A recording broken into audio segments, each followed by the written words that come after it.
उस सीने में है मैं खाहूं मेरा दिल मदीने में है फूलों का तो फूल है खाखुसन है लुत्फ जन्ना से बढ़कर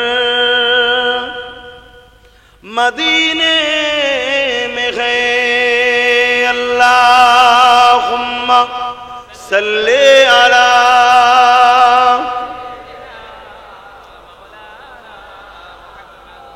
वला आले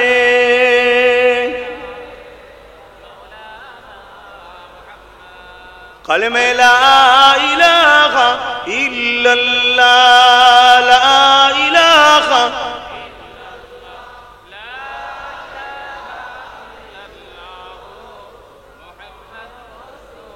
हस्बी रब्बी जल्लल्लाह माफी कल्बी खैरुल्लाह नूर मुहम्मद सल्लल्लाह हक़ ला इलाहा इल्लल्लाह ला इलाहा इल्लल्लाह ला इलाहा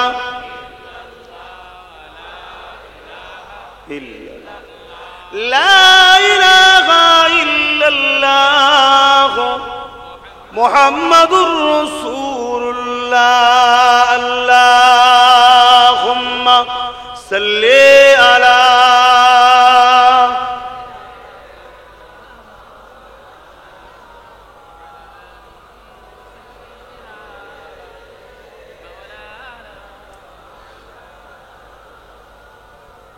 আলহামদুলিল্লাহ সকলে বলি আলহামদুলিল্লাহ আল্লাহ আমাকে উপস্থিত করেছেন আমাদেরকে উপস্থিত করেছেন নবীর ঘর মাদ্রাসাকে কেন্দ্র করে এবং জামে সগীর কিতাবের মধ্যে আছে এই মাহফিলগুলো এটা একটা মাদ্রাসা বা দ্বীনি শিক্ষা মজলিস এরকম একটা জায়গায় আমার মতো অপরাধীকে যে আল্লাহ সম্মানের তক্তায় বসিয়েছেন তাই আমি শুকরিয়া আদায় করি আলহামদুলিল্লাহ প্রতি বছরেই এই তারিখে মাহফিল হয়ে আসছে একটা দিন এখানে কিছুই ছিল না অবশ্যই আমাদেরই সকলের প্রচেষ্টায় আজকে এখানে একটা মাদ্রাসা আল্লাহ গড়ে তুলছেন কবুল করেছেন এবং আপনাদেরকে এটাও জানিয়ে রাখি আপনাদেরই সহযোগিতায় এই মাদ্রাসার নামে এখানেই 3.5 শতক জায়গা বা নতুন করে আল্লাহ কিনিয়েছে যেটা আপনারা কিনিয়েছেন বলুন আলহামদুলিল্লাহ এবং খুশি ও আনন্দের বিষয় আমাদেরই ভাই এলাকারই সুসন্তান আমার এই হাজী সাহেবের সাহেবজাদা আমার মিনহাজ ভাই সেও মাদ্রাসার ওই সামনে দেখছেন না একটু বেড়েছে ওই ফন্টের ওই পজিশনটা সম্ভবত 9.5 শতক কারা দায়িত্ব এখানে আছে কারা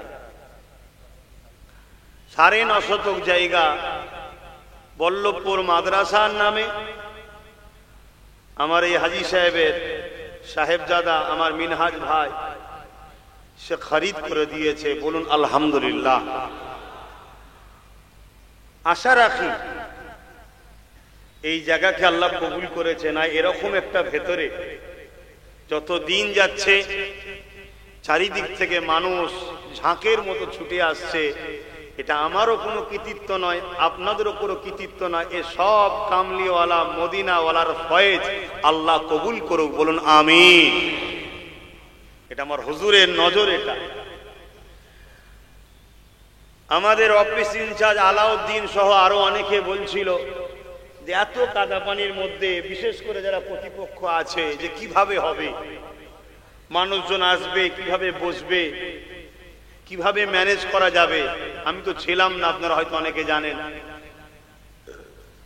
আমি একটু জিয়ারতে গিয়েছিলাম আহলে রসুলদের দরবারে, বিশেষ করে ইমামে হোসাইন হুজুরের দরবার, মৌলা আলী হুজুরের দরবার, মুসা কাজিম আহলে রসুলের দরবার, আর এক আহলে রসুল বাগদাদের জমিনে শুয়ে আছেন পিরানে পীর দস্তগীর বড় পীর আব্দুল কাদের জিলানী আল বাগদাদি আল হাসানি আল হোসাইনি হুজুরদের দরবার, আরো নবী আলাইহিমুস সালাম, ইমামে আজম নুমান বিন সাবিত আবু হানিফা হুজুরের দরবার।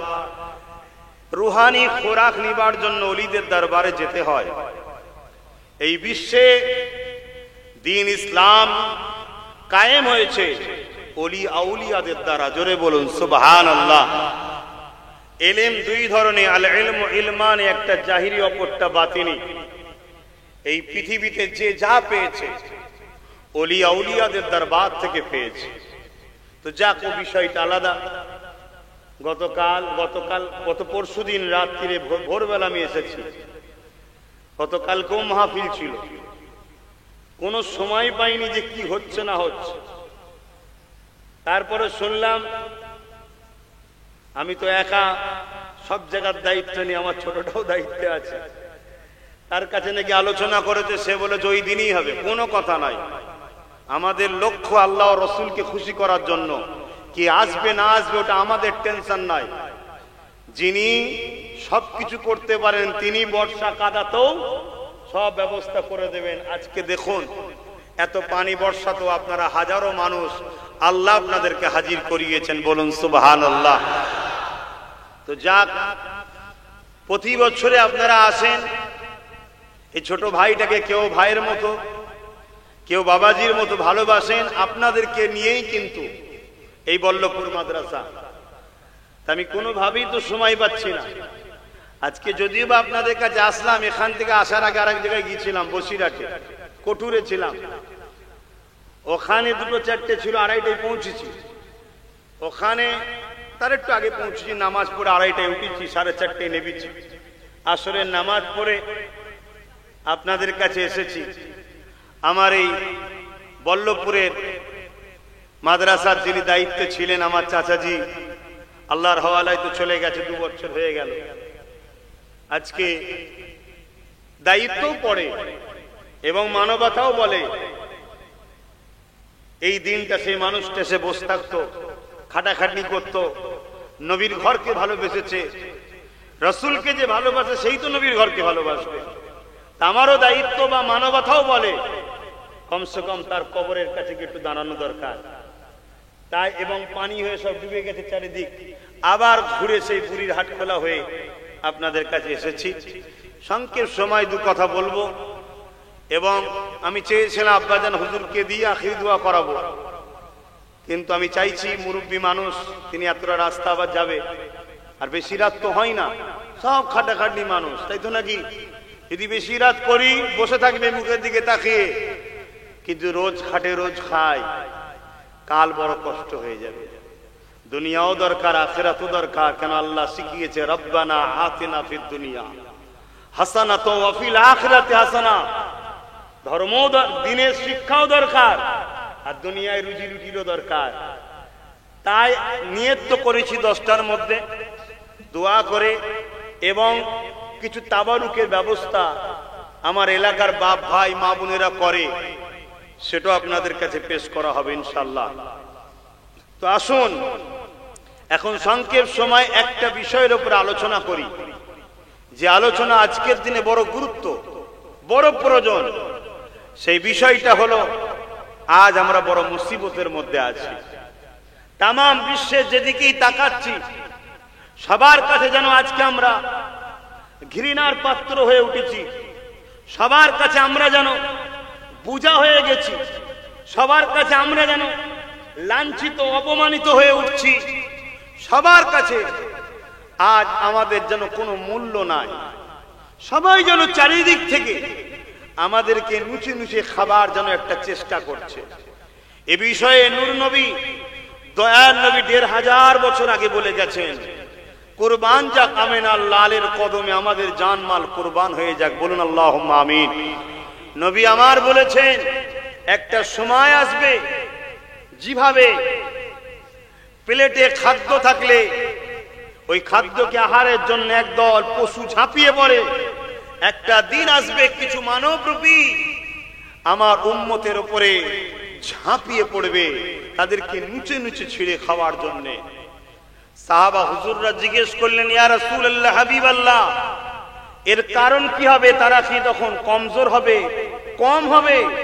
আল্লাহ নবী বললেন, না, তাদের সংখ্যা অনেক হবে।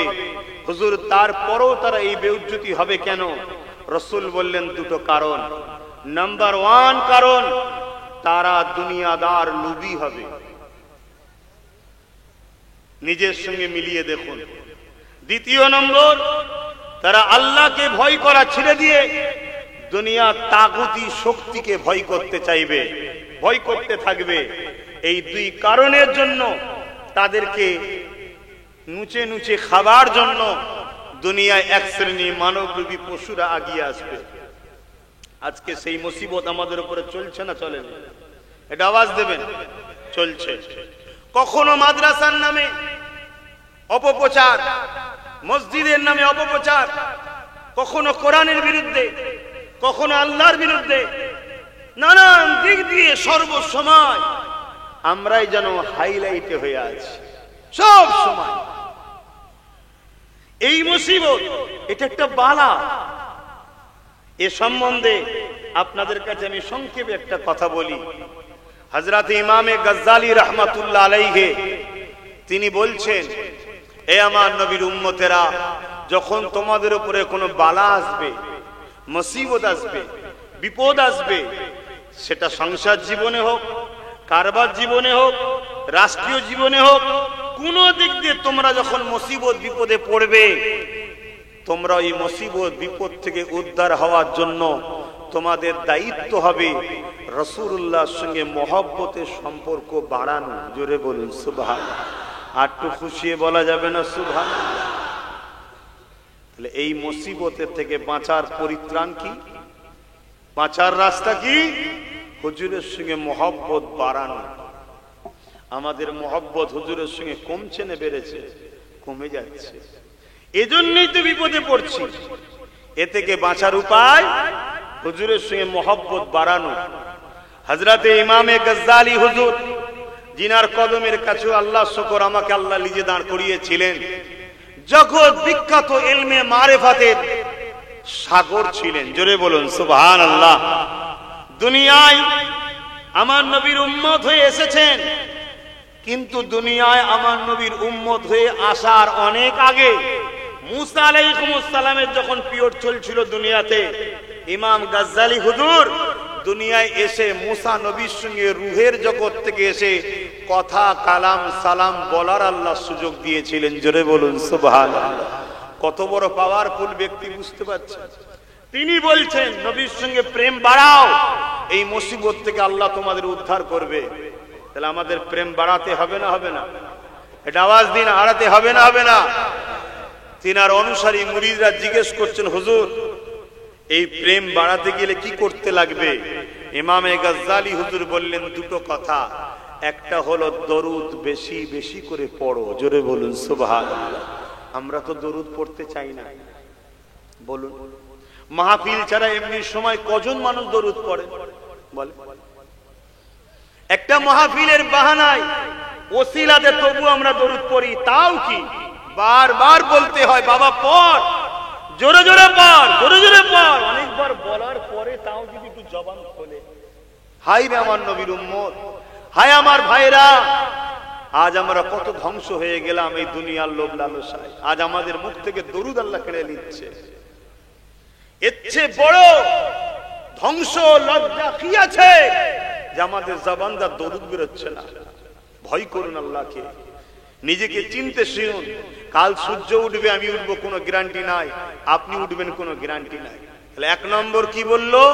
নবীর সঙ্গে প্রেম বাড়ে কিসে? দরুদ পড়লে। দ্বিতীয় নম্বর ইমামে গজ্জালী হুজুর বললেন, নবীর জীবনী পড়ো। যদি জীবনী পড়তে না পারো, যে মজলিসে গেলে, যাদের কাছে গেলে নবীর জীবনী শোনায়, তাদের কাছে গিয়ে জমে জমে বসো। জোরে বলুন সুবহানাল্লাহ। আরো জোরে বলবেন না? আহা, কেন এই পৃথিবীতে লাখো কোটি অন্য ধর্মে জন্ম নেওয়ার ঘরের ছেলেরা আমার নবীর জীবনী যারাই পড়েছে তারাই নবীর প্রেমিক হয়ে গেছে। জোরে বলুন সুবহানাল্লাহ। আজ আমার ঘরের ছেলে নবীর জীবনী পড়ছো না, নবীর থেকে দূরে আছো। যদিও বা মাহফিল করছো, উলামারা আসছে, ঘন্টার পর ঘন্টা ওয়াজ করছে, নবীর জীবনী শোনাচ্ছে না। হাজারো কথা হচ্ছে, হাজারো লাইনের আলোচনা হচ্ছে, নূর নবীর আলোচনা হচ্ছে না। বড় দুঃখ। অথচ যা কিছু আল্লাহ তৈরি করেছে সব কিছুর মূল লক্ষ্য হলো মুহাম্মাদুর রাসূল। জোরে বলুন সুবহানাল্লাহ। তাহলে নবীর প্রেম দরুদ পড়লে বাড়ে, নবীর জীবনী পড়লে বাড়ে, নবীর জীবনী শুনলে বাড়ে। আর নবীর জীবনীটা কি? কানা খুলুকুল্লাহুল কোরআন। আম্মাদ আয়েশা সিদ্দিকা রাদিয়াল্লাহু তাআলা আনহা বলছেন, নবীর লাইফ স্টাইলটাই হলো কোরআন। জোরে বলুন সুবহানাল্লাহ। অর্থাৎ কোরআন জানতে গেলে, কোরআন বুঝতে গেলে, কোরআনের গভীরকে জানতে গেলে মুহাম্মদ রাসূলের জীবনী আদর্শ দেখতে হবে। জোরে বলুন সুবহানাল্লাহ। কেন আমার নবী যা কিছু করেছে কোরআন অনুযায়ী করেছে। জোরে বলুন সুবহানাল্লাহ। সেই নবীকে প্যার করুন, মহব্বত করুন, আদব করুন, তবে আমরা কামিয়াবি হব। আল্লাহ নবী বলে, আমার উম্মত উম্মতিরা, এমন একটা সময় আসবে যে সময়েতে আমার উম্মত উম্মতিদের হাতে আগুন রাখার থেকে ঈমান বাঁচানো বড় কষ্ট হবে। আমি আপনি যদি একটা টুকরা আগুন হাতে রাখি কতটা কষ্ট হবে, তার থেকে বেশি কষ্ট আল্লাহ নবী জানালেন ঈমান বাঁচানো বড় কষ্ট হবে। ওই সময়টা কি তোমার আমার কাছে এখন কি আসেনি? বলো, এসেছে না আসে? আমাদের ঘরে ঈমান চোর ঢুকে গেছে, মসজিদে ঈমান চোর, মাদ্রাসায় ঈমান চোর। হাজার হাজার মাদ্রাসা তৈরি হচ্ছে, যাদের লক্ষ্য হলো নবীর দিন থেকে, নবীর মহব্বত আদব থেকে আমাদেরকে সরাবে। হাজার হাজার হাফেজ, মুফতি, মৌলানা তৈরি হচ্ছে, যাদের কাজই হলো একটাই, আমাদের দিল থেকে নবীর প্রেম ও আদবকে সরাবে। যদি বলেন উদ্দেশ্যটা কি, তাদের লাভ কি? লাভ একটাই, যতদিন আমাদের দিলে হুজুরের মহব্বত ও প্রেম আদব থাকবে, আমরা ভেঙে যাব, মুচকে যাব, কিন্তু মিটে যাব না। দুনিয়া মিটাতে চেয়েছে, মিটাতে পারে। জোরে বলুন। তাই তারা চেষ্টা করছে। তাদের বিশাল বিলাস বহুল মাদ্রাসা, এসি মাদ্রাসা, ভিআইপি খানা, কোটি কোটি ডলার টাকা সেখানে সহযোগিতা হচ্ছে। উদ্দেশ্য একটাই, মৌলানা সেজে, মুফতি সেজে, হাফেজ সেজে, ইমাম সেজে, লক্ষ্য একটাই, উম্মতের সাধারণ মানুষগুলোকে নবীর প্রেম আদব থেকে সরাও। আমার কথা শুনছেন তো আপনারা? অসুবিধা হচ্ছে। কিন্তু আজ আমরা গরিব মানুষ, খেটে খাওয়া মানুষ, দিন মজুরি মানুষ, লেবার শ্রেণীর মানুষ, ছোটখাটো কারবারি মানুষ, আমরা মেহনত করে মাদ্রাসা তৈরি করছি। উদ্দেশ্য কি? এখান থেকে প্রোটেকশন বাইর হবে, যারা বাংলার অলিতে গলিতে ঘুরে ঘুরে ঘুরে ঘুরে নবীর গরিব উম্মত গুলোকে নবীর প্রেমের সঙ্গে, আদবের সঙ্গে, নবীর সঙ্গে সম্পর্ক জুড়বে। জোরে বলুন সুবহানাল্লাহ। কেননা মানুষের জীবনে যদি গুনাহ লাখো কোটি হয়েও যায়, যদি ইমানদার হয়, একদিন না একদিন, একদিন না একদিন সে জান্নাত যাবে। জোরে বলুন সুবহানাল্লাহ। কিন্তু বেঈমান হলে জান্নাত যাবার কোনো রাস্তা।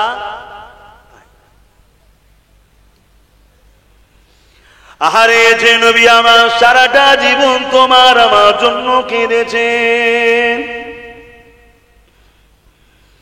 এ নওজোয়ান তরুণেরা, সেই নবী পাককে মহব্বত করে ভালোবাসেন, সেই নবী পাককে চিনুন।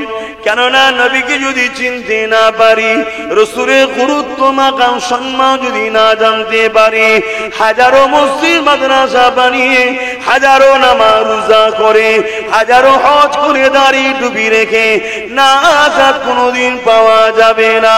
কেননা আল্লাহ পাক আমার নবী পাকে প্রেম আদবটাকে ঈমান বানিয়েছে। তাই নবী পাক বানিয়ে দিলেন আখিরি জামানাতে হাতের তালুতে আগুন রাখার থেকে ঈমান বাঁচানোটা আরো কষ্ট হবে। হাতের তালুতে আগুন রাখাটা কত কষ্ট, তার থেকেও বেশি কঠিন ও কষ্ট হয়ে যাবে ঈমানটাকে বাঁচানো। কেননা তোমার আমার অর্থতে, তোমার আমার গ্রামেতে, তোমার আমার এলাকাতে হাজারো মাদ্রাসা মসজিদ তৈরি হবে, যাদের মাকসাদ হবে নবীর সাধারণ উম্মত উম্মতি গুলোকে আল্লাহ নবীর মুহাব্বত আদব প্রেম থেকে সরিয়ে দেওয়া। তাই আজকে তোমাদের কাছে এই মেসেজটাই দিয়ে যায়, এই মুসিবত বালা থেকে, এই বিপদ থেকে, সংসার অশান্তি থেকে, অঙ্কমন করে অর্থনীতি সমস্যা থেকে, রাষ্ট্রীয় সমস্যা থেকে এই যদি সমাধান পেতে চাও, এর উপায় হলো একটাই, নবীর উপরে মুহাব্বতটা বাড়াও, নবীর আদব সম্মান হৃদয়ে বাড়াও। কেননা এটাকে ঈমান বলে। ঈমান যার যত মজবুত হবে আল্লাহ পাকের সাহায্য সে তত বেশি পাবে। আরো জোরে বলুন সুবহান।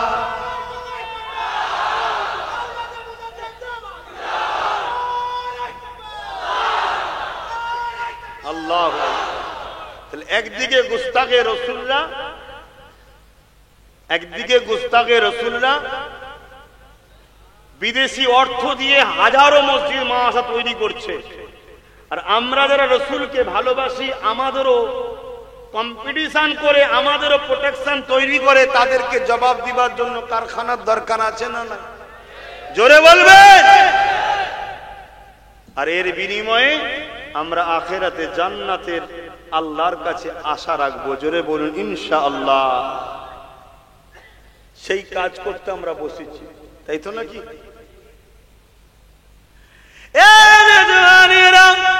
আল্লাহ নবী নূহ নবী দয়া নবী জানিয়ে দিলেন আমার উম্মত শিরক করে ধ্বংস হবে। আমি রাসূলুল্লাহ, এটা আমার ভয় হয় না, আমার ভয় হয় আমার উম্মতের একটা শ্রেণী খুব শিগগির আমি রাসূলুল্লাহ আমাকে বড় কষ্টদায়ক কথাবার্তা বলবে। কি কথা বলবে? কষ্টদায়ক বলছে না, বলেন বলছে, বলে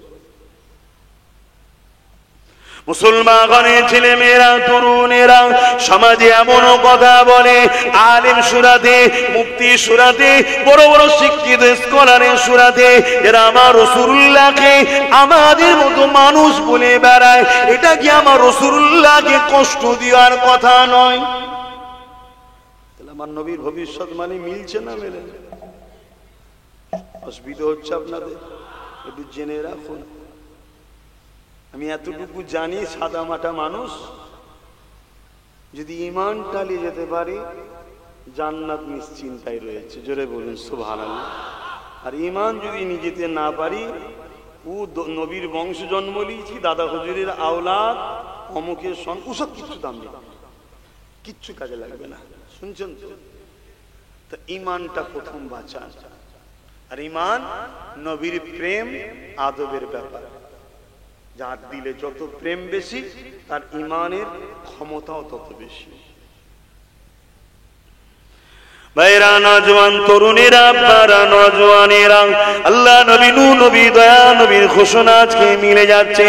এই যুবকেরা আজকে চারিদিকে তাকিয়ে দেখে একদল জালিমেরা আমার নবী পাকের শানে কার্টুন তৈরি করছে, একদল জালিমেরা আমার নবী পাকের শানে ফিল্ম তৈরি করছে, একদল জালিমেরা আমার নবী পাকের পাক আলিয়াদের নিয়ে সমালোচনা করছে, একদল জালিমেরা আমার নবী পাকের নিয়ে নানা রকম কটূক্তি করছে। আমরা যখন এই জিনিসগুলো দেখি আমরা তাদের বিরুদ্ধে আন্দোলন করতে নাবি, ঠিক না বেঠিক? কিন্তু দুঃখের বিষয় এটা, আজকে আমাদের সমাজে যখন গায়ের ইসলাম সুরাতে যখন তারা আমার নবীর সামনে গুস্তাখি করে, তাদের বিরুদ্ধে তো আমরা আন্দোলন করতে নাবি, কিন্তু যখন আমাদেরই ঘরের ছেলেরা আমাদেরই চাঁদা নিয়ে আমাদেরই এলাকাতে মাদ্রাসা তৈরি করে, আমাদেরই এলাকাতে মৌলানা বানিয়ে, মুফতি বানিয়ে, আলেম বানিয়ে তারা যখন আমার নবী পাককে ছোট করে, তাদের বিরুদ্ধে কিন্তু আমরা আন্দোলন করি না। আছে না? না, আমি কি বুঝাচ্ছি বুঝতে পারছেন? আজকে যখন অমুসলিম সূরাতে কেউ আমার নবীর বিষয়ে বলে তো আমরা আন্দোলন করি। যখন কেউ মুসলিম সূরাতে দাড়ি টুপি রেখে আমার রাসূলকে আমাদের মতো মানুষ বলে, মরে গেছে বলে, শাফাত করতে পারবে না বলে, তখন কই আন্দোলন হয়? কিছু বুঝতে পারছেন?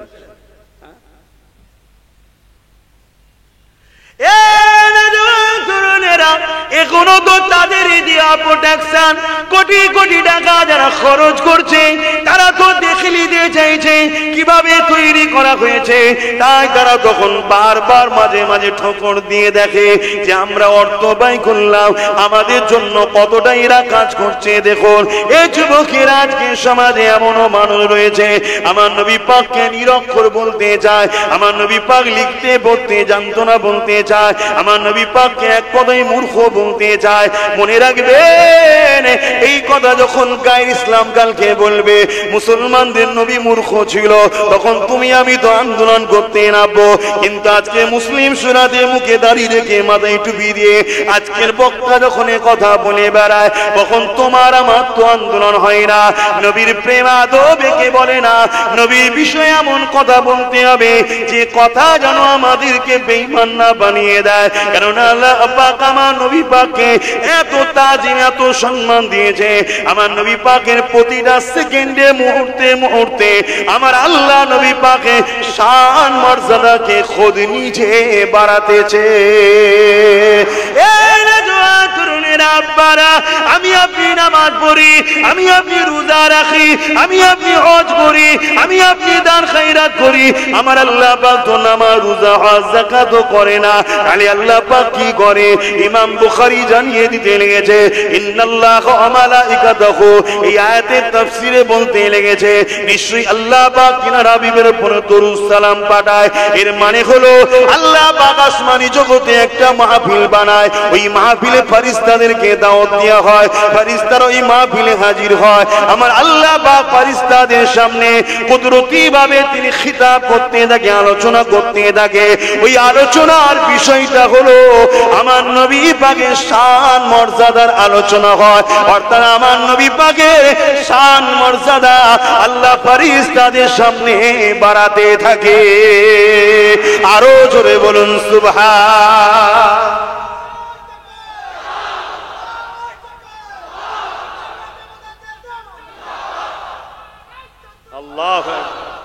আজ যদি আমরা নবীর শান মর্যাদা নিয়ে আলোচনা করি, এতে আল্লাহ খুশি হবে না বেজার হবে? কেন আল্লাহ নিজে করেন। ইমাম বুখারীর কথা বলছি বাপ, আমার কথা নয় এটা। আজকে সেই নবীকে শান মর্যাদা আরে আল্লাহ বাড়িয়েছে, দ্বিতীয় বাড়াবার তো কেউ নাই। কেন বাড়াতে গেলে বড় হতে হয়, বাড়াতে গেলে বড় হতে হয়। আমি যদি আমার আব্বার শান মর্যাদা বাড়াতে যাই, এটা গুরুত্ব হবে না, কেন আমার বাপ আমার থেকে বড়। কিন্তু আমার বাপ যদি আমার তার বিষয়ে কিছু বলে, কিন্তু আমার একটা মাকাম বাড়বে, সম্মান লোকের কাছে গুরুত্ব বাড়বে, ঠিক না বেটি? বড় তাহলে নবীর মাকাম নবীর শান পৃথিবীর কোন মানুষের ক্ষমতা নাই বাড়াতে পারে। বাড়াতে গেলে বড় হতে লাগে। আমার নবীর শান মর্যাদা প্রতিটা মুহূর্তে যিনি বাড়াচ্ছেন, তিনি নবীর থেকে বড়। তিনি কে? সকলে বলবেন কে? আরো জবান খুলে বলুন কে? আল্লাহ বাড়াচ্ছে।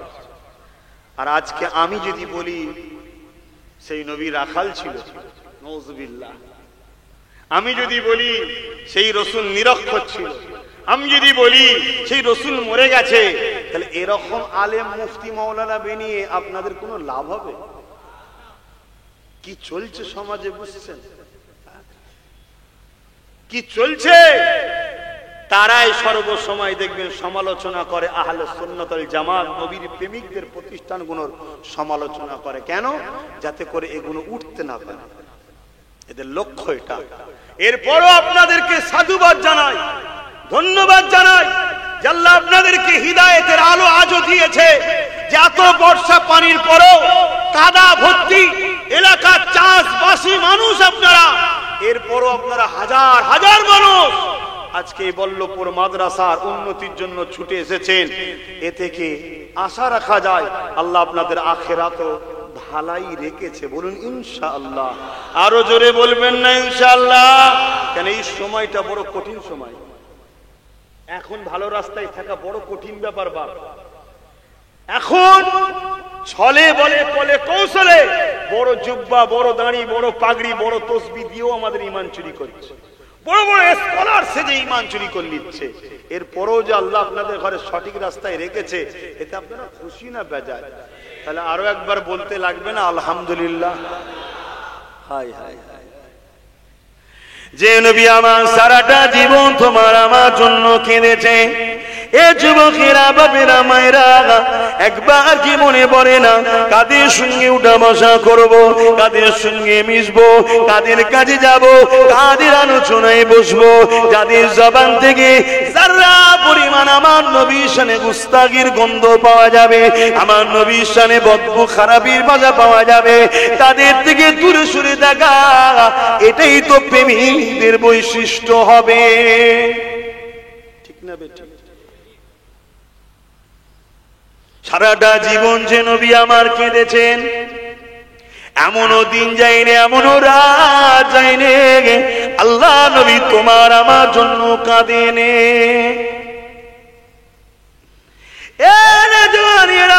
শিশুবেলা থেকে নিয়ে আল্লাহ নবী যখন দুনিয়াতে দুলছেন, তখনও তোমার আমার জন্য কেঁদেছেন। আল্লাহ নবী সংসার জীবনে এমনও দিন গেছে নবী আমার পেটে পাথর বেঁধেছে, তথাপিও নিজের পরিবারের খানার জন্য কেঁদে দোয়া চেয়ে, তথাপিও তোমার আমার জন্য কেঁদে দোয়া চেয়েছে।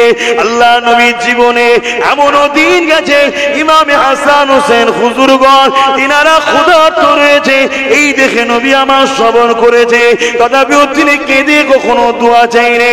কিন্তু যখনই কেঁদেছে জবান দিয়ে বলেছে, আল্লাহ আমার উম্মাত উম্মাতিদেরকে ক্ষমা করে দি, আল্লাহ আমার উম্মাত উম্মাতিদেরকে মাফ করে দি, আল্লাহ আপনি আমার উম্মাত উম্মাতিদের উপর আযাব দেবেন না।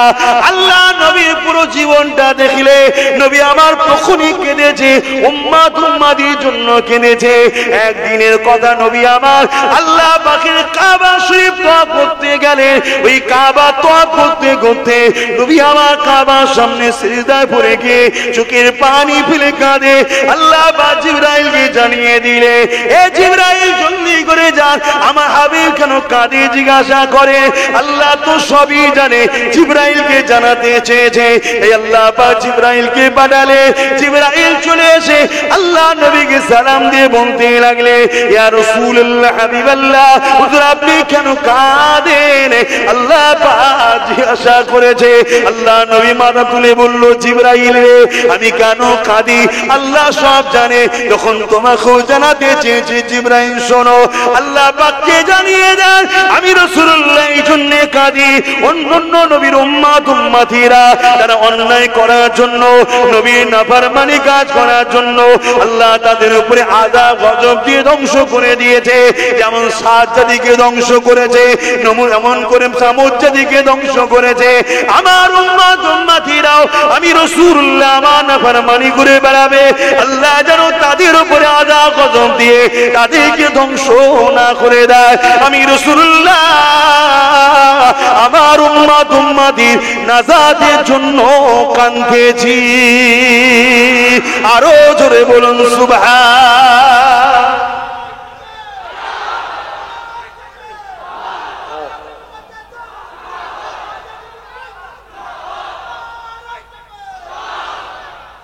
সেই নূর নবীর একজন গোলাম হিসাবে আপনাদের কাছে কি এতটুকু আশা রাখতে পারি না যে শোনা দরকার, আলেমের কাছে যাওয়া দরকার, মুফতি মাওলানা পীর সাহেব মানা দরকার, মানতে হবে, একজন গাইডম্যান তো দরকার।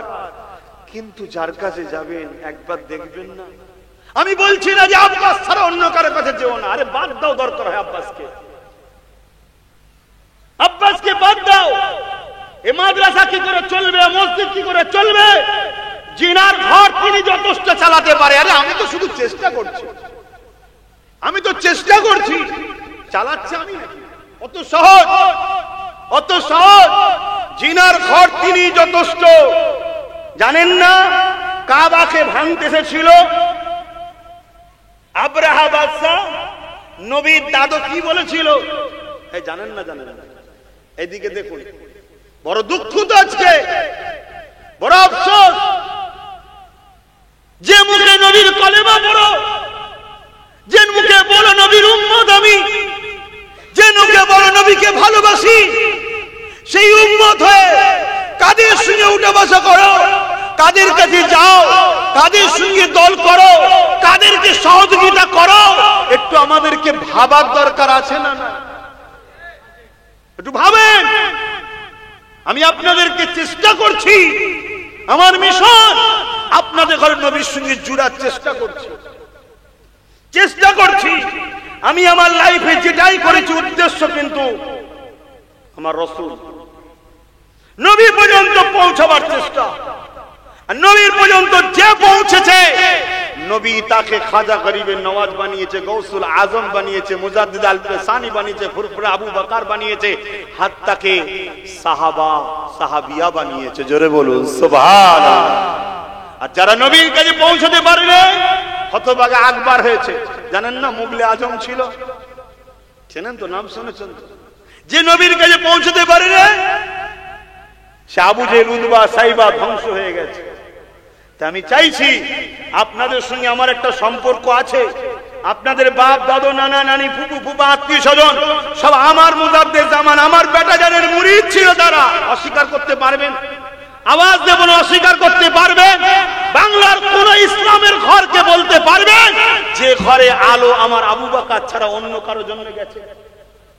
এই পূর্ব ভারতে যত মানুষ ইসলাম পেয়েছে, সব ইসলাম পাওয়ার মূল ওসিলা হলো ফুরফুরা শেখ জবানার মুজাদ্দেদ আবু বকর সিদ্দিক দাদা হুজুর পীর কেবলা। জোরে বলুন সুবহানাল্লাহ। আমি অন্য জায়গায় বলছি না, পূর্ব ভারতের কথা বলছি। হ্যাঁ, অন্য জায়গাতে আরো বড় বড় হাক্কানি ওলিরা আছে, অস্বীকার করব না। যেমন জনপুরি দরবার আছে, কথা বোঝা আসছে। হাজী ইমদাদুল্লাহ মুহাজির মক্কি আছে, আলা হযরত আহমদ রেজা খান বেল্লুবি আছে। আমি তাদেরকে ভালোবাসি, অসম্মান করি না, কারণ তাদেরও অবদান আছে। কিন্তু সেই এলাকায়, কথা বুঝছেন না, বোঝেন না, এই এলাকায় এ বাগান আমার মুজাদ্দেদ জামান দাদা হুজুরের অবদান, রক্তকে পানি করেছে। আজকে মসজিদ বানাচ্ছেন বানান, মাদ্রাসা বানাচ্ছেন বানান, আলেম হচ্ছেন হন, সবটা দরকার আছে। কিন্তু দাদা হুজুরের সিলসিলার গোড়া তুলে দেবো এই মেন্টালিটিও কিছু লোক করছে না, করে না। লাখো ছেলে বাইর হবে আর তাকে ছোটবেলা থেকে প্রোটেকশন দেওয়া হচ্ছে পুরোপুরি আবু বকরের সিলসিলার বিরুদ্ধে দল তৈরি করার। তাহলে সেগুলো আমাদেরকে সজাগ হওয়া দরকার আছে না? না, হ্যাঁ, এটা কি গাদ্দারি হবে না? এটা কি নেমোখারামি হবে না? কথা বলুন, হবে না? হবে না? আমার কথাই কি আপনাদের আপত্তি হচ্ছে? বলুন, আপত্তি হচ্ছে? আমার তো দায়িত্ব আছে, এটা তো আমার পাওয়া যে আমি আমার পীর ভাইদের হয়ে কথা বলবো, আমি আমার পীর ভাইদের ঘরে বুঝাবো। পীর ভাই কাকে বলে? এক পীরের মুরিদ যারা। আপনারা কি দাদা হুজুরের সিলসিলার মুরিদ নয়?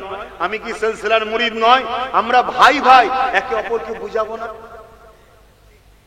আজকে দাদা হুজুরের এই সুন্দর বাগানে ইহুদি খ্রিস্টানদের আকীদা প্রচার করা হচ্ছে, এমন এমন শিক্ষা প্রতিষ্ঠান হচ্ছে, ছোট ছোট বাচ্চারা সেখান থেকে বেরোচ্ছে, তাদের মুখের কথা নবীর গুস্তাগির বদবু বেরোচ্ছে। তাহলে কে তৈরি করলো বাচ্চাগুলোকে? এ কথা মাথায় ঢুকছে না? ঢোকে না? তাহলে আমাদেরকে বোঝা দরকার আছে না? না, খুব ভালো করে শুনুন, এই শিক্ষা প্রতিষ্ঠান আমি করিনি, ওসিলা আমি ঠিকই, কিন্তু সবকিছু ইশারা আল্লাহর। কথা মনে রাখবেন, মনে রাখবেন। কে আমার সাথ দেবে না দেবে আমি জানতাম না। আল্লাহ যাকে পছন্দ করেছে তাকে বলেছে দে, তাই দিয়েছেন। আমি কোনোদিন জানিনি এই জায়গাটাই হাত কিনে দেবে, আমি জানতাম। একদিন সে এদের মাধ্যম দিয়ে ওই চাচার ছেলেদের বা এখানে কমিটি যারা আছে তাদের মাধ্যমে, বিশেষ করে আমার আব্বাস ভাই বসে আছে রায়কুলাই মসজিদ, ওই মসজিদ ও আল্লাহ করে আমি আছি তো নাকি, যে বলবেন মনটা খুশি হবে যে খোদার ঘরের সঙ্গে জড়িয়ে আছে। এটা নসিব আমার, এটা আমার নসিব যে আল্লাহ আমায় জড়িয়ে রেখেছে, পছন্দ করে আজ তুই আমার ঘরের সঙ্গে জড়া। নাই লাখো কোটি কোটি টাকার মালিক আছে যাদের পয়সা গানে যায়, যাত্রায় যায়, ফাংশনে যায়, নেতার পিছনে যায়, খোদার ঘরে যায় না, কেন খোদার কপাল ওর ফাটিয়ে রেখে দিয়েছে। কিন্তু আমার কপালে আল্লাহ রেখেছে যেটা খোদার ঘরের সঙ্গে জড়িয়ে আছি, মাদ্রাসার সঙ্গে জড়িয়ে আছি। আপনাদেরও কপাল ভালো না খারাপ গো? জড়িয়ে আছেন না? নাই? আরে কিছু না হোক একটা ইটও তো জড়িয়ে আছে, এই আছে না, যার যেমন অবকাশ আছে। আজকে আমার ওই ভাইটা সে পাশে দাঁড়িয়ে গেল, তাহলে কে করছে সব? দিনটা আমার না আল্লাহ? আল্লাহর দিনের কাজ আল্লাহ করিয়ে নেবে, কার দ্বারা করাবে সেটা তিনি ভালো জানেন, ঠিক না? কিন্তু আপনাদের সামনে পেয়েছি, আমি কি জাগাবো না, সজাগ করব না? হ্যাঁ, সজাগ করব না? করব না যে ভাই আমার ঈমান বাঁচান, ঈমান বাঁচান। অনেক কিছু ষড়যন্ত্র চলছে, আমার নবীর বিরুদ্ধে সামান্যতম খাটো করার মন মানসিকতার ভাষা যেখানে পাবেন সেই মুখ আর দেখলে হবে না। কথা বুঝছেন না বোঝেন না? কি গো সবাই বলুন না, বুঝছেন না বোঝেন না? হ্যাঁ একটু বুঝুন, একটু বুঝুন, না হয় কিন্তু আমাদের দুনিয়া বরবাদ তো হয়ে যাচ্ছে, আখিরাতটাও বরবাদ হয়ে যাবে। আল্লাহ বা কোরআনের মধ্যে জানিয়ে দিলেন, এ দুনিয়া মানুষেরা তোমাদের গলার আওয়াজ যদি আমার রাসূলুল্লাহর গলার আওয়াজের উপরে উঠে যায়, আমি আল্লাহ তোমাদের জিন্দেগির সমস্ত আমলকে বরবাদ করে দেব।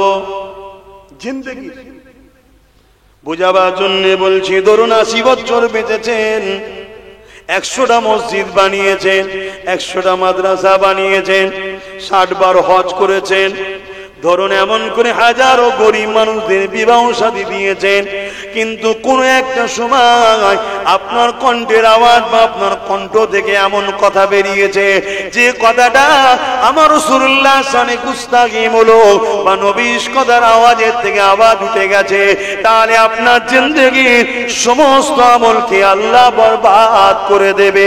তাহলে ভেবে রাখুন, একদিকে 100টা মসজিদ বা 1000টা মসজিদ, একদিকে 100টা মাদ্রাসা বা 1000টা মাদ্রাসা, একদিকে আপনার 1000টা মন করে 70টা হজ রয়েছে, একদিকে তাহাজ্জুদ রয়েছে, নামাজ রয়েছে, আর একটা বার আপনার জবান দিয়ে আমার নবীর শানে একটু গুস্তাখিমূলক কথা বেরিয়ে গেছে, বা নবী পাকের শানে কোনো খাটো করার কথা বলেছে, বা গলার আওয়াজটা বেরিয়ে গেছে, আপনার সমস্ত আমলকে বরবাদ করে দেবে। তাহলে আমার নবী পাকের শান মর্যাদা আপনার এই 1000 মসজিদ মাদ্রাসা বানানো, নামাজ তাসবিহ তাহলিলের থেকেও আমার নবীর শান অনেক বড়, অনেক বড়। আরো জোরে বলুন সুবহান। নবী চিনতে পারছেন তো নাকি? এইটাই তো কাজ। মাদ্রাসা কেন করা হবে? কোরআন শিখাবার জন্য। কোরআনটা কি আমার নবীর শান মর্যাদা শিখিয়েছে না শিখাইনি? হ্যাঁ, একটু হ্যাঁকি না বলেন? তলা থেকে খুব ঠান্ডা উঠছে, তাহলে এত ঝিমিয়ে গেছে, হ্যাঁকি না বলেন? নবীর শান মর্যাদা কোরআন শিখিয়েছে না শিখাইনি?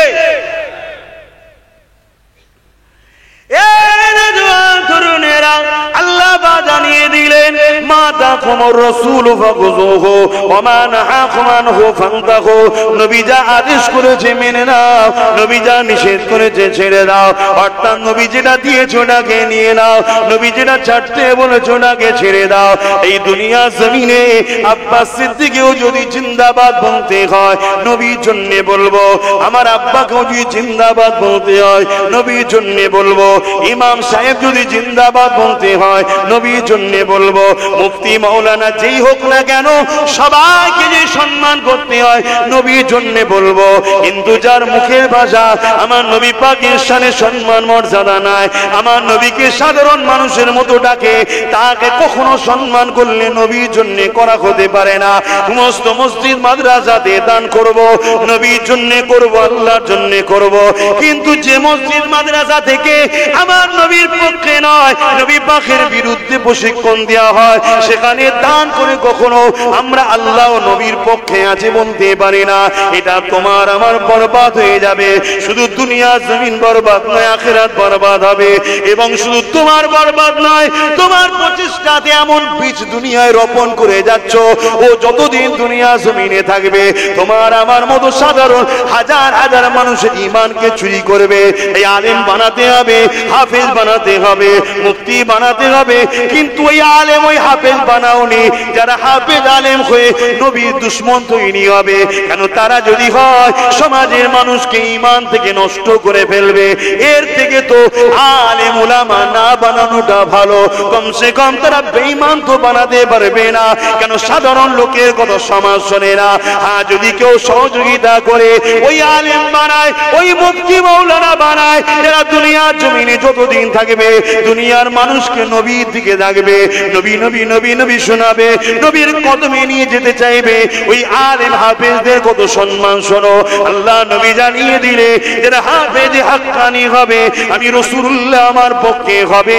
আল্লাহ এইরকম হাফেজের ওসিলা করে 70 জন এমন লোককে জান্নাতি করবে যারা কিনা জাহান্নামে ঘোষণা হয়ে যাবে। কিন্তু এই হাফেজে কোরআন দাঁড়িয়ে গিয়ে বলবে, এই রাব্বি আল্লাহ পাক, এদেরকে আপনি জাহান্নামে ঘোষণা করেছে দুনিয়ার জমিনে কোনো অন্যায় করার জন্য, কোনো ভুল করার জন্য, কিন্তু এদের একটা ভালো গুণ রয়েছে। আল্লাহ এরা আমাদেরকে সহযোগিতা করেছিল, এরা গাড়ির পয়সা দিয়ে আমাদের থাকার ঘর করেছিল, এরা গাড়ির পয়সা দিয়ে আমাদেরকে খাইয়েছিল। আল্লাহ পাক আজকে দিনে এদেরকে নাজাত দেখতে চায়। ওই হাফেজে হাক্কানির ওসিলা করে আল্লাহ পাক 70 জন এমন জাহান্নামী লোককে আবার জান্নাতি বানিয়ে দেবে। আরো জোরে বলুন সুবহান।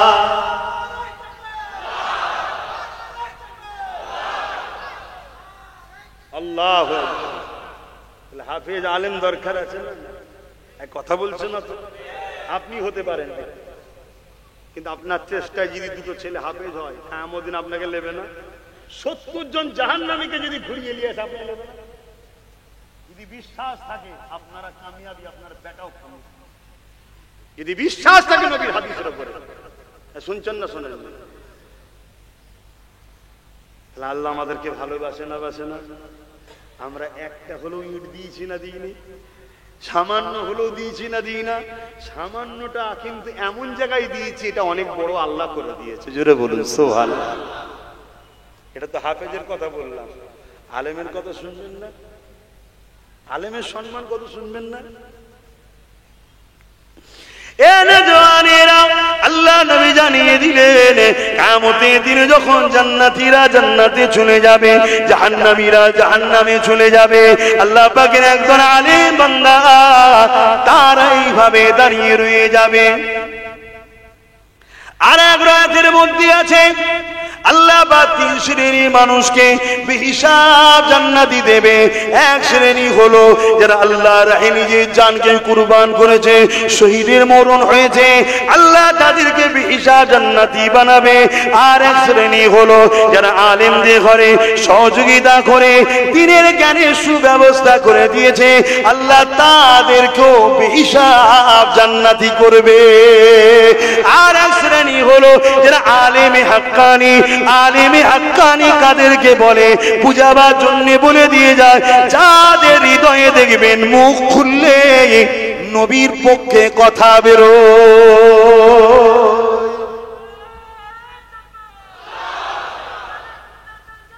জিন্দাবাদ জিন্দাবাদ।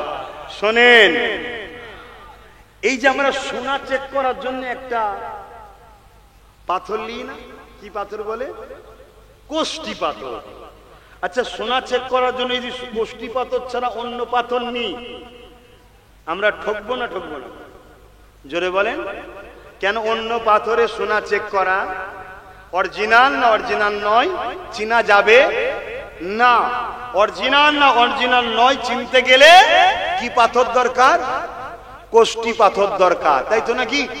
তো মুমিন না মুনাফিক, এটা চিনার কি জিনিস আছে? বলুন। মাদ্রাসা করলে মুমিন মুনাফিক চেনা যায়? মসজিদ করলে?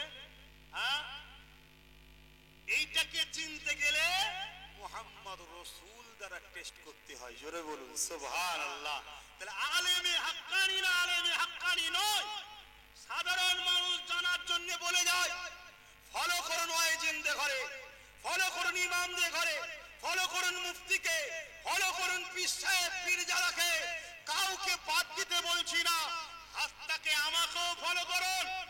আব্বাস সিদ্দিকীর 100টা জলসা শুনুন, শোনার পরে যদি দেখেন বেশিরভাগ জায়গায় 60 কি 70% জায়গায় নবীর পক্ষে কথা বলছে, নবী নবী করছে, সমাজকে নবী চিনাতে চাইছে, জানবেন সঠিক রাস্তায় আছে। যদি সে নবী ছেড়ে দিয়ে অন্যদিকে শুধু ঘুরে বেড়ায়, জানবেন এ কোরআন থেকে বেরিয়ে গেছে। কথা বুঝছেন না বোঝেন না? কেন আম চিনতে গেলে যেমন সোনা চিনতে গেলে কষ্টি পাথর দরকার, মুমিন না মুনাফিক আছে না নাই জানতে গেলে কত বড় স্কলার ধরতে পারবেন না, কত বড় দাড়ি চিনতে পারবেন না, কত বড় টুপি চিনতে পারবেন না, কত মসজিদ মাদ্রাসা বানিয়েছে ধরতে পারবেন না। তাকে দেখুন ওই মাদ্রাসা ওই মসজিদ থেকে বা ওর বয়ান থেকে নবী বেরোচ্ছে কিনা। কথা বুঝছেন না বোঝেন না? অর্থাৎ নবীর পক্ষে কথা বলছে কিনা। এই শুনছেন তো আপনারা? অসুবিধা হচ্ছে তাহলে বলুন দোয়া করবি, চাকেই তো দেবো কি তাবারু রেডি পুরো। এই তাবারু রেডি তো? কথা বলছে কমিটি কোথায় গেল? যারা দায়িত্ব আছে কোথায় গেল? বলুন অসুবিধা হয় ছেড়ে দিচ্ছি। কেন আমি এখনো রেস্ট পাইনি। শারীরিক দিক দিয়ে মানসিক দিক দিয়ে ঠিক আছে। কারণ নবী বলতে বলতে মরে গেলে আমার কপাল অনেক বড় হবে। অনেকের মাথায় ঢুকবে যে আপনি আল্লাহ আল্লাহ বললেন না কেন? আল্লাহ আল্লাহ তো তার মুখ দিয়ে বেরোবে যে রসুলের কদম পর্যন্ত পৌঁছাবে। আর নাই সারা জীবন আল্লাহ আল্লাহ করে অনেকে দেখবেন শেষ জীবনে শেষ হয়ে যাবে। কেন? ওর নবী ছেড়ে দিয়ে ডাইরেক্ট ধরতে গেছে। আল্লাহ বলবে বুকা আমি আল্লাহ হয়ে ডাইরেক্ট তোদের সঙ্গে কথা বলিনি। কি বলেছে? আমি আল্লাহ হয়ে ডাইরেক্ট তোদের সঙ্গে কথা বলিনি। কিন্তু আল্লাহর ক্ষমতা জানা নাই। আল্লাহ চাইলে ডাইরেক্ট আমাদেরকে হিদায়াত দিতে পারে না পারে না? আল্লাহ চাইলে ডাইরেক্ট আমাদের বাড়ি বাড়ি কোরআন পাঠাতে পারতেন না পারতেন না? আল্লাহ চাইলে ডাইরেক্ট আমাদের হৃদয়ে তেনার জায়গা করতে পারেন না পারেন না? আল্লাহ বলছে আরে বোকা আমি আল্লাহ হয়ে ডাইরেক্ট তোদের সঙ্গে কথা বলিনি। তোদের সাহস কি তুই বান্দা হয়ে ডাইরেক্ট আমার সঙ্গে কথা বলবি? সিস্টেমে আয়, আমার বন্ধুর কাছে আয়। দুনিয়া একটা সামান্য নেতার সঙ্গে দেখা করতে গেলে তার স্ট্যাটাস তার ভিআইপি মেনটেন করতে হয়। কি করতে হয় না হয় না? এই তোর জামা এরকম কেন রে? এই তুই এরকম আল খাল্লার মতো বকছিস কেন? ভেতরে যে বেশি বকবি নি, তাহলে কিন্তু জেলে ভরে দেবে। কি বলে না বলে না? হ্যাঁ, সবকিছু স্ট্যান্ডার্ড বজায় রেখে কথা বলতে হয়। যিনি খোদ মালিক, দোনো জাহানের মালিক, সামান্য 1-2 পদ পেয়ে যদি তার এত এ হয়, স্ট্যাটাস বজায় রাখতে হয়। আল্লাহ তো কোরআনে 99টা পদ শুনেছি, অনেক হাদিসের কিতাবে আছে 3000-এর উপরে আল্লাহর পদ আছে, আনলিমিটেড পদ আছে। জোরে বলুন সুবহানাল্লাহ। তো সেই আল্লাহর সঙ্গে যখন জান্নাতে দেখা হবে কথা বলবেন না? তার স্ট্যাটাস, তার ভিআইপি, তার যে ক্যাটাগরি, এই ট্রেনিংটা নেবেন না? ওই ট্রেনিংটা দেবে কে? আমার মতো এলো খেলোগুলো নাকি? ওই ট্রেনিং একজনই দিতে পারে, যিনি দেখে এসছে তিনি হলেন আমিন আল্লাহ। জোরে বলুন সুবহানাল্লাহ। তাই আমাদের সবার কাজ ধরে ধরে রাসূলুল্লাহর কদমে নিয়ে যাওয়া। আর নবী পাককে আল্লাহ পাঠিয়েছে ট্রেনিং দিয়ে নিয়ে আসেন, দেখা দেবো। জোরে বলুন সুবহানাল্লাহ। তাই মুমিন না মুনাফিক চিনতে গেলে রাসূল দরকার। জোরে বলুন সুবহানাল্লাহ। নবীর ডাইসে ফেলেন, নবীকে নিয়ে আসেন, দেখুন তাকে, তার হৃদয়ে নবীর জন্য কি আছে। সে সামনে লোক পেলে নবীকে চিনাই কিনা দেখুন। সে সামনে লোক পেলে রাসূলুল্লাহর দিকে মানুষকে জুড়ার চেষ্টা করে কিনা দেখুন। শুনছেন তো নাকি? হ্যাঁ, আমি আবার বলছি, কে আমার পাশে দাঁড়াবে? কে দাঁড়াবেন? আল্লাহকে সাক্ষী রেখে বলছি, কোন তাক্কা করিনি, আগামীতেও করব না। হাতটাকে শুনে রেখে দাও, আমি আমার বাপকে আমার মাকেও ভালোবাসি, মুস্তাফা জানে রহমতের খাতিরে ভালোবাসি। কেন? আমার নবী বলেছে যে বাপ মান নয় সে আমার নয়। তাই আমার গলা বাঁধা বাপ মার কদমের কাছে, ভালোবাসতেই হবে, নাই রাসূলের হতে পারবো না। কথা বুঝছেন না বোঝেন না? তা তুমি কোথাকারের কে? আমার বাপ আর মা, তাদের বিষয়ে বলছি। খুব ভালো করে বোঝেন। আপনি আমার সঙ্গে আগামী দিন মিশবেন না মিশবেন না আপনার ব্যাপার, কিন্তু আমি আপনাকে ভালোবাসি, বাঁচাতে চাইছি। গুনাহ যদি হয়েও যায় যুবক, হুজুরের মোহাব্বত আদবটা দিলে রাখো, হুজুরের প্রেম দিলে রাখো। তুমি তোমার ছেলের জন্য 10,000 টাকার মোবাইল কিনতে পারলে, তুমি তোমার মেয়ের বিয়ের জন্য 1,000 লাখ টাকা খরচ করতে পারলে, কখনো তোমার দিল কি কেঁদেছে? আমার নবীর দুশমন একদিকে বাড়ছে, আমি কিছু করব যেখান থেকে আমার নবীর পক্ষে সৈনিক তৈরি হবে, নবীর দিনের মেসেজ দেবে, যেখান থেকে কোরআন সামনে রেখে বা আরো বিভিন্ন কায়দায় ক্ষমতার আসন দখল করে আমার নবীর ঝান্ডার জন্য লড়াই করবে। যেমন ও ক্ষমতার জায়গায় বসে আমার নবীকে মিটাতে চাইছে, এও ক্ষমতার জায়গায় বসে তার মোকাবেলা করবে। কেউ যদি হাদিস কোরআনকে সামনে রেখে আমার নবীকে ছোট করতে চায়, আমরাও প্রোডাকশন আলেম উলামা তৈরি করব, তারাও কোরআন হাদিসকে সামনে রেখে আমার নবীর শানকে, কোরআনকে আর ঝান্ডাকে আরো উঁচু করে তুলবে। এটা কি কখনো তোমার আমার দিলে জেগেছে? এই যদি জাগে তবেই তো তুমি রাসূলের গোলাম জান্নাতি। জোরে বলুন সুবহানাল্লাহ। সব জায়গায় ছেলে পাঠাও, তোমার মাকসাদ থাকুক আমার ছেলে ডাক্তার হবে, উদ্দেশ্য আমার নবীর উম্মতিদের ঘরে আজকে বেউজ্জতি করা হচ্ছে, আমার ছেলে ডাক্তার হয়ে পর্দা নিছে না, উম্মতির সঙ্গে সুন্দর আখলাক ব্যবহার করে তাদের সুচিকিৎসা তৈরি করবে। এটা একটা সেবা। কথা বুঝছেন না? বোঝেন না? তুমি টার্গেট নাও, আমার ছেলেকে আইপিএস অফিসার বানাবো। আজকে গুস্তাখে রাসূলদের বিরুদ্ধে আমরা কিছু বলতে গেলে, ডায়েরি করতে গেলে সেখানে গুরুত্ব দিচ্ছে না।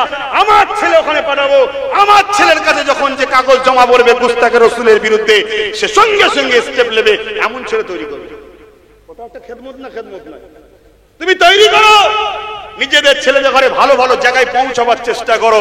যে জায়গায় পৌঁছে আজকে যারা পৌঁছে গেছে তাদের কাছে যখন আমার হুজুরের বিষয়ে কোনো কথা হয় তাদের কোনো গুরুত্ব নেই, কিন্তু আমার ছেলে যদি পৌঁছায়, সেদিন আমার হুজুরের সামনে কিছু হলে আমার ছেলে সেদিন লড়াই করবে। সেই জায়গা পর্যন্ত পৌঁছাবার ব্যবস্থা করা দরকার আছে না? তবে মনে রাখবে একটা কথা আপনাদেরকে বলবো, অনেকে মোবাইলে ফোন করে, অনেকে ফেসবুকে অনেক কমেন্ট করে, অত পোকাওয়ালা চাল খেয়ে আল্লাহ বড় করেন, একটু হলেও বুঝি। অনেকে বলে তোমার গাছের আম দাও। আরে আমার গাছের সবে তো একটা আম, এক্ষুনি দিয়ে দিলে তো পুরো কানা হয়ে যাবে। দাঁড়া, পুরো ফলন ধরায়। কথা বুঝে আসছে না? না, এতদিন তো কানাই ছিলাম, আজকে এত তাড়াহুড়ো কেন? কিছু মাথায় ঢুকছে না? ঢোকে না? হ্যাঁ, অনেকে পাম দেয়, অনেকে পম দেয়, নাবাও না নাবাও না। দাঁড়া, হয়েছে কোথায়? অত কাঁচা খিলাড়ি নয়, অনেক বুঝে বুঝে বুঝে বুঝে পা ফেলতে হবে। কেন? হুজুর শিখিয়েছে সব। কে শিখিয়েছে? নূর নবী সব শিখিয়েছে।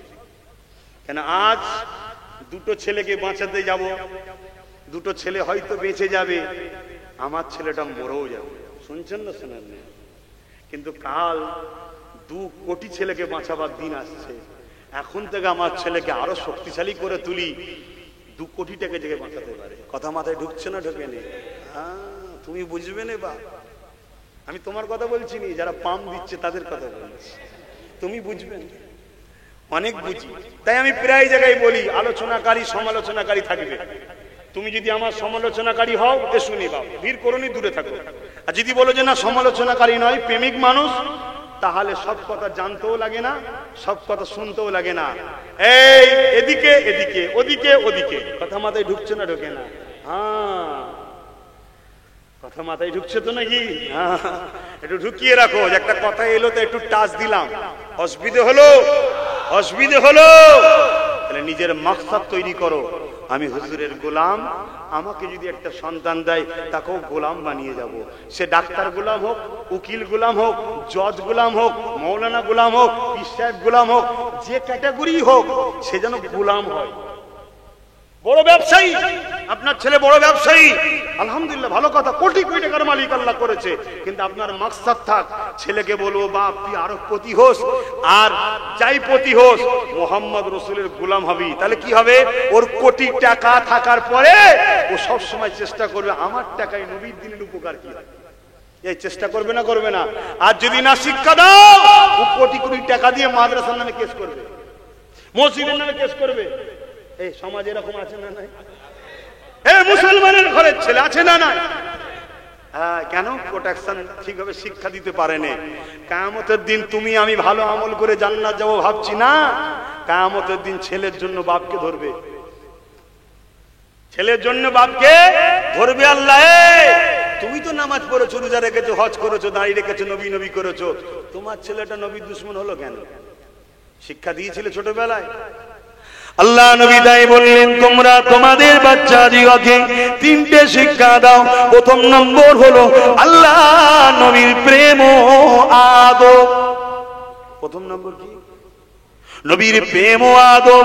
দ্বিতীয় নম্বর হলো নবী পাকের খানদান, নবী পাকের আহার, নবী পাকের পরিবারদের প্রেম ও আদব, এই দ্বিতীয় নম্বর। তিন নম্বর হলো কোরআনের শিক্ষা দাও। এই শিক্ষাটা প্রত্যেকটা বাপ মাকে বাচ্চাকে দিতে হবে। এরপরে দুনিয়াদারি করার জন্য ইংলিশ বাংলা যা শিখাবেন শিখান, ডাক্তার উকিল জজ ডিএম নেতা মন্ত্রী যা বানাবেন বানান, কিন্তু এই তিনটে শিক্ষা নবী পাক হুকুম করেছে প্রতিটা উম্মতকে দিতে হবে। প্রথম নম্বর হলো আল্লাহ নবীর প্রেম ও আদব। এই মাদ্রাসাতে প্রথম নম্বর শিক্ষা দিতে হবে নবী পাকের প্রেম ও আদব। দ্বিতীয় নম্বর হলো এই মাদ্রাসার ছেলেকে শিখাতে হবে নবী পাকের আহল পরিবারদের প্রেম ও আদব। তিন নম্বর হলো এই মাদ্রাসাতে নবী পাকের যেমন নবীর আমাদের ছেলেদের ঘরে আল্লাহর কোরআনের শিক্ষা দিতে হবে। নবীর প্রেম আদব শিক্ষা না দিয়ে, নবীর আহলদের শিক্ষা না দিয়ে, কোরআনের শিক্ষা হাদিসের শিক্ষা দিলে ও লোড নিতে পারবে না। ও বড় জ্ঞানের অহংকারে বলবে নবী পাকের ভুল থাকাটাও সম্ভব। শুনছেন না? শুনেন না? অহংকারী হয়ে যাবে। আর যখন ওকে ছোটবেলা থেকে ট্রেনিং দেবে নবীর প্রেম, নবীর আদব, নবীর আহলদের প্রেম আদব, তারপরে ওকে কোরআন দাও, হাদিস দাও, ও লোডটাকে নিতে পারবে। শুনছেন? নিতে পারবে, আর তা না হলে নিতে পারবে না। তরুণেরা বাপেরা, এই আসুন আগামী দিন আমরা চেষ্টা করি এই বাংলার জমিনে আমরা শুরু করব। অলরেডি শুরু করে দিয়েছি, আবার নতুন করে আমরা শপথ নিই যতদিন বাঁচবো আমি রাসূলুল্লাহ দ্বীনের পাহারাদার হব, যতদিন বাঁচবো আমি রাসূলুল্লাহর গোলামি করে জিন্দেগি কাটাবো, যতদিন বাঁচবো আমার ধন দৌলত জমি জায়গা সব কিছু খরচ করে আমি চেষ্টা করব আমার বাচ্চাকে নবীর গোলাম তৈরি করে রেখে যাবা এবং শিক্ষা প্রতিষ্ঠান করে তোলা। যে জায়গা থেকে আমাদের বাচ্চারা ডাক্তার উকিল জজ ডিএম হবে, পাশাপাশি তার আগে নবী পাকের প্রেমিক তৈরি হবে, নবীর আদব জানবে, আল্লাহ নবীর খানদানদের প্রেম আদব জানবে, কোরআনের শিক্ষা পাবে। কারণ এটা তোমার আখিরাতের অ্যাসেট, এটা দুনিয়াও যেমন কাজে লাগবে আখিরাতেও কাজে লাগবে। এই জমিনে হাজারো ডাক্তার মাওলানা হাজারো ডাক্তার রয়েছে, হাজারো জজ উকিল রয়েছে যারা নিজেদের মা বাপকে বৃদ্ধাশ্রমে রেখে এসেছে, কিন্তু যেই উলামা গুলো আমার নবী পাকের প্রেম নিয়ে বড় হয়েছে এই জমিনের উপরে একটা দেখাতে পারবেন না নিজের মা বাপকে সে বৃদ্ধাশ্রমে রেখে এসেছে। এই বলে দিয়ে যা দুনিয়া দিতে হবে, কিন্তু তার আগে আল্লাহ রাসূলের প্রেম আদবটা দেয়, এটা আপনার দুনিয়াতেও কাজে লাগবে আখিরাতেও কাজে লাগবে। যারা নবীর প্রেমিক হবে এই যুবকেরা তরুণেরা, কিয়ামতের দিনে যদি ওর বাপ কোনো কারণে ধরা পড়ে যায়, ওর মা কোনো কারণে ধরা পড়ে যায়, বা ওই স্বামীর স্ত্রী কোনো কারণে ধরা পড়ে যায়, মনে রাখবেন কিয়ামতের দিন ওই প্রেমিক আলেমটা, প্রেমিক হাফেজটা তার পরিবার দিগকে আল্লাহর জান্নাতে নিয়ে যাবে। এ নওজওয়ানেরা, নবী আমার জানিয়ে দিলে আল্লাহ পাক আলেমে হাক্কানীদেরকে এত সম্মান দিয়েছে, একটা নয়, দুটো নয়, 100 নয়, 200 নয়, 1000 নয়, 2000 নয়, 70,000 এমন লোককে জান্নাতে নিয়ে যাবে যারা কিনা দুনিয়া জমিনে অন্যায় কোন ভুল করার জন্য আল্লাহ তাদেরকে জাহান্নামে ঘোষণা দেবে। কিন্তু আলেমে হাক্কানী দাঁড়িয়ে গিয়ে বলবে আল্লাহ পাক এরা দুনিয়া জমিনে আমাদেরকে মহব্বত করেছে, ভালোবেসেছে, আমরা আপনার নবীর ডাঙ্কা বাজাতাম, এরা আমাদেরকে গার্ড দিয়ে রাখতো, আপনার নবী ডাঙ্কা বাজাবার জন্য তাগুতি শক্তিরা আমার বিরোধী করেছে, জালিমরা আমাদের বিরোধী করতো, কিন্তু এই সকল বাপেরা, ভাইরা, মায়েরা, বোনেরা এরা সর্বদিক দিয়ে আমাদেরকে সহযোগিতা করেছে। আল্লাহ পাক আজকের কঠিন দিনে এরা বিপদে পড়ে গেছে, আমরা আপনার কাছে আশা রাখি এদেরকে আমাদের সঙ্গে জান্নাতি করে দাও। এই যুবকেরা শুনে রেখে দাও 70,000 এমন লোককে আলেমে হাক্কানীদের সাথে আল্লাহ পাক জান্নাতি বানিয়ে দেবে। আরো জোরে বলুন সুবহান।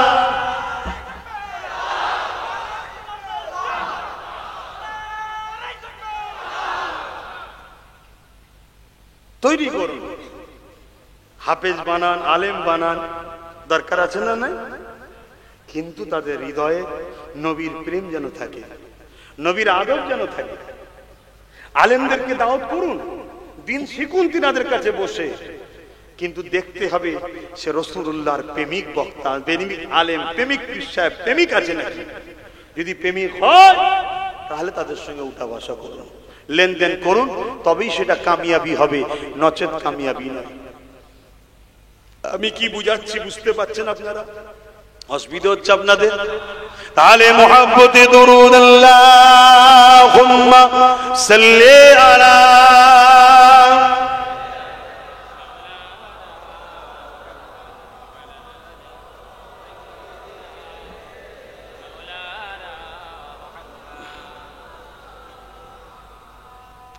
रहमत बरस रही है दरबार मुस्तफा में, रहमत बरस रही है दरबार मुस्तफा में, बिन मांग मिल रहा है दरबार मुस्तफा में, रहमत बरस रही है दरबार मुस्तफा में।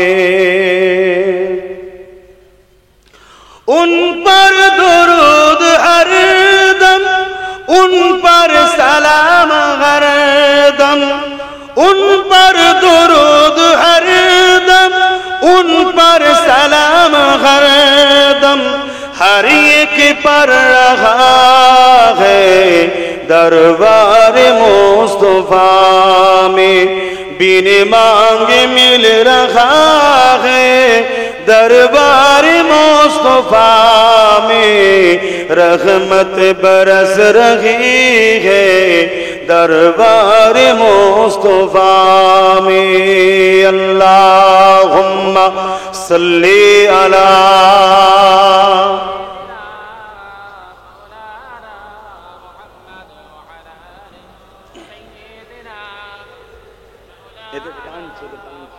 খুব সমস্যা তো, একটু ঘোরাও, হাওয়াও দরকার, নাহলে হিমে যাচ্ছে, টানছে। বাপেরা ভাইরা, মেসেজ একটাই, নবীর ঘরে এসেছি, নবীর ঘরকে উদ্দেশ্য করে মাহফিল, সেই ঘরে এসেছি। উদ্দেশ্য আগামী দিন আমাদের বাচ্চারা রাসূলের প্রেমিক হোক, দুনিয়া আখিরাত কল্যাণ হবে। বলুন আল্লাহুম্মা আমিন। ভাই আমার, সেই নবীকে হৃদয়ে রাখেন, নবীকে প্যার করেন, নবীকে মহব্বত করেন, ভালোবাসেন। যারা মহব্বত করেছে তাদের দিকে শিক্ষা নেন। এক রাতের মধ্যে আছে হযরতে আবু বকর সিদ্দিক রাদিয়াল্লাহু তাআলা আনহু, শুনেছেন না? কি গো, জানেন না? জানেন না? আমার নবী পাকের প্রথম খলিফা, যিনি সব সময় আমার রাসূলের চেহারা মুবারকের দিকে তাকিয়ে বসে থাকাকে বড় পছন্দ করতেন। জোরে বলুন সুবহানাল্লাহ। আল্লাহ নবী দরবারে একদিন সাহাবা হুজুররা আসলেন। একটু বলি, অসুবিধা হচ্ছে? সাহাবা হুজুরদের মধ্যে থেকে একজন এক একটা করে কথা বলতে লেগেছে। কেউ বলতে লেগেছে, রাসূলুল্লাহ হাবিবাল্লাহ, আমাকে সর্বসময় নামাজ পড়তে বড় ভালো লাগে।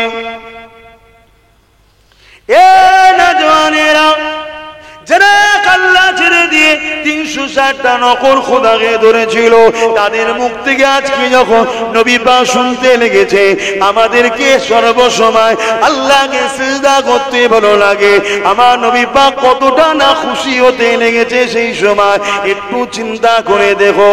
আজ আমরা তো ধর্মটাকে বড় সহজে পেয়ে গেছি, এই জন্যই তো আমাদের গুরুত্ব দিন ইসলামের উপরে নাই, গুরুত্ব নাই। আল্লাহ নবীর আর একজন সাহাবী উঠে দাঁড়িয়ে গেলেন, ইয়া রাসূলুল্লাহ হাবিবাল্লাহ, আমাকে বড় রোজা রাখতে বড় ভালো লাগে, বছরে 5টা দিন ছাড়া সমস্ত বছর রোজা রাখবো, এটা আমাকে বড় পছন্দ হয়, ভালো লাগে। আল্লাহ নবী বড় খুশি হতে লাগলেন। আর এক সাহাবী উঠে বললেন, ইয়া রাসূলুল্লাহ হাবিবাল্লাহ, আমাকে বড় হজ করতে ভালো লাগে, আল্লাহ কাবা তওয়াফ করবে, এটা বড় ভালো লাগে। এইভাবে নবী পাক একজন সাহাবী এক একটা কথা বলতে লেগেছে। হযরতে আবু বকর সিদ্দিক উঠে দাঁড়িয়ে বললেন, কে আবু বকর সিদ্দিক? পুরোপুরা জমিনে যে আবু বকর রয়েছে, তিনার 32 পোস্টের মুরব্বী, আমার রাসূলুল্লাহর প্রথম খলিফা। হযরতে আবু বকর সিদ্দিক উঠে দাঁড়িয়ে পড়ে বললেন, ইয়া রাসূলুল্লাহ হাবিবাল্লাহ, ইজাজত যদি দেন আমারও কিছু ভালো লাগে, একটু আরজু করব। আল্লাহ নবী বললেন, বলেন কি ভালো লাগে?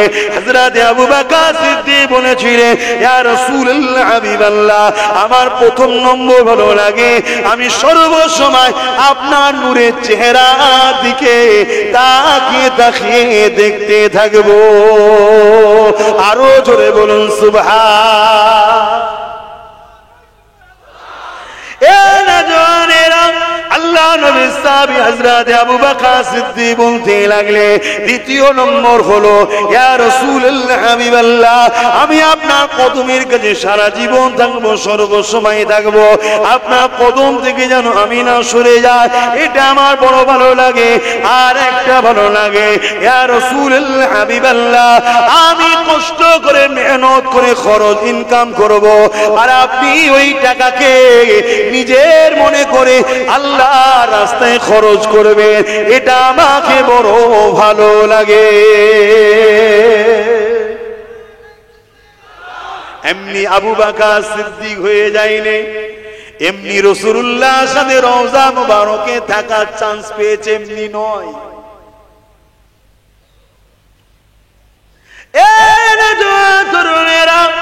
এইভাবে যখন বিভিন্ন কারণে আল্লাহ নবী যখন সাহাবাদেরকে বলতেন, বাবারা কে আছো বাবা, ইসলামের জন্য মাল দাও বাবা, মসজিদ হবে মাল দাও বাবা, জালিমদের মোকাবেলার জন্য প্রস্তুত নিতে হবে মাল দাও বাবা। এইভাবে নবী পাক যখন ইসলামের জন্য বারবার অর্থ চাইতে, হযরত আবু বকর সিদ্দিক ঘরে এসে চোখের পানি ফেলে নামাজের মুসাল্লায় দাঁড়িয়ে দাঁড়িয়ে কাঁদতেন আর বলতেন, আল্লাহ এমন একটা আয়াত আপনি নাজিল করে দেন, আমার নবী যেন কারো কাছে না চাইতে হয়, আপনি আয়াতের মধ্যে নাজিল করে দেন, এই ইমানদারেরা তোমাদের জান মাল ধন দৌলত সবটাই হলো রাসূলুল্লাহ, সে যেমন করে নিচে খুশি খরচ করবে। এইভাবে আবু বকর সিদ্দিক বারবার কেঁদে কেঁদে দোয়া চাইতে। একদিনের কথা, হযরত আবু বকর সিদ্দিক ঘরের মধ্যে নিজের ঘরে রয়েছে, আল্লাহ নবী আসলেন, সোজা এসে হযরত আবু বকর সিদ্দিক দাঁড়িয়ে গিয়ে সালাম দিলেন নবী পাককে। নবী সালামের জবাব দিলেন। আবু বকর সিদ্দিকের ঘরে ঢুকে নবী কোনো দিকে না তাকিয়ে যেখানে আবু বকর ধন দৌলত রাখতো ওই জায়গায় সোজা গেলেন। ধন দৌলত যতটা নবীর প্রয়োজন ছিল নিজের মনে করে নিয়ে চলে আসে। আবু বকরকে জিজ্ঞাসা করলেন না। হযরত আবু বকর বলে, আমি দাঁড়িয়ে রয়েছি। আল্লাহর নবী গিয়ে নিজে হাতে নিয়ে ঘর থেকে বেরিয়ে চলে গেলেন।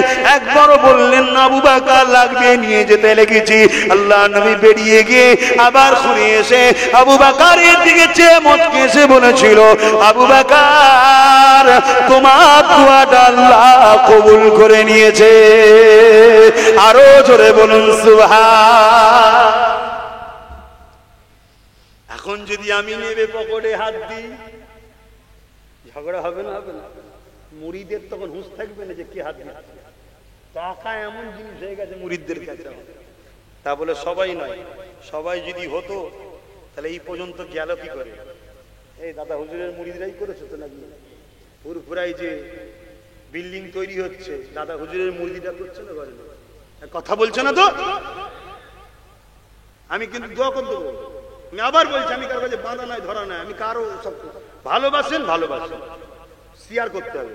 আমি একা বকবো আর আপনি শুনে যাবেন ও স্কুল আমি নেই।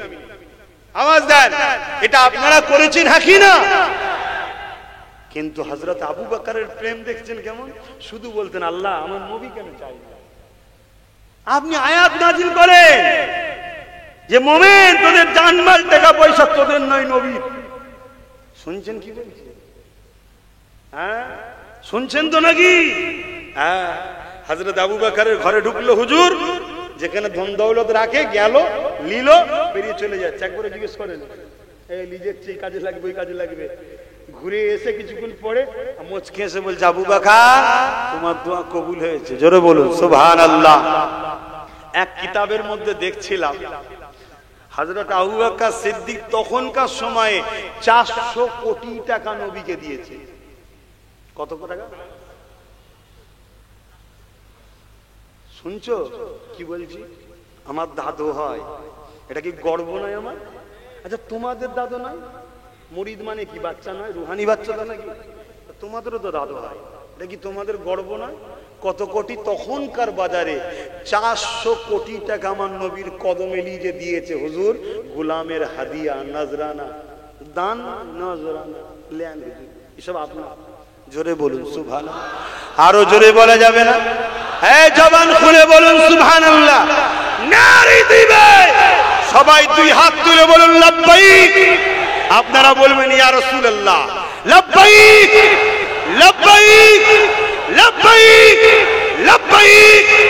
নারী দিবে বল্লভপুর মুজাদ্দিদিয়া পীর আবু বকর সিদ্দিকিয়া মাদ্রাসা, মাদ্রাসার দাতাগণ, দরদিগণ, সামিনগণ, ওয়াইজিনগণ নারী দিবে।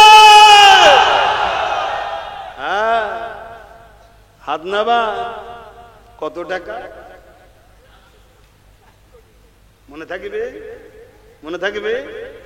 আর আজকে দুটো কিছু করে কি লাফালাফি করছে বাপরে বাপ।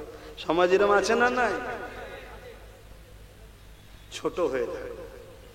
আল্লাহ খুশি করে তোমার দ্বারাই করাচ্ছে, শুকরিয়া আদায় করো যে আল্লাহ করাচ্ছে, আল্লাহ করাচ্ছে, আল্লাহ আমায় পছন্দ করেছে, আল্লাহ আমায় বলেছে আমার দিনের কাজ কর। এ তো নসিব, ঠিক না বেঠিক গো?